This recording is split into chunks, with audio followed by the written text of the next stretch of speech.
Hi, Daneshia, and thank you for your contribution to this week's assignment.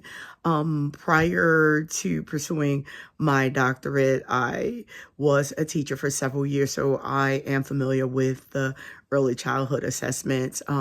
I actually did a resource room for children with learning disabilities, so I am familiar with the educational testing. So at the level we use, basically probably were level ones. I don't think I even thought about it back then because we weren't responsible for developing the test. They were given to us and we administered the test to the children, and it also determined what level the child would be on. So if you had a child who was advancing in courses, they may be in a gifted and talented class. Where you had a child that was not doing so well, they would be in a resource classroom, and that was the classroom that I did oversight for. So at this point in my career, I am not in a classroom anymore.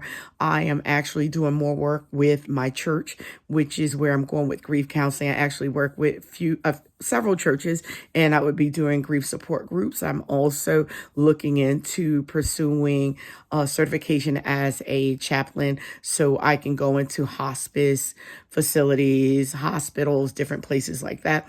So when it comes to the assessments, more than likely I would not be using any of those assessments. This is definitely amazing information that we are receiving, but the next chapter in my career, I'm not sure if I would be using them.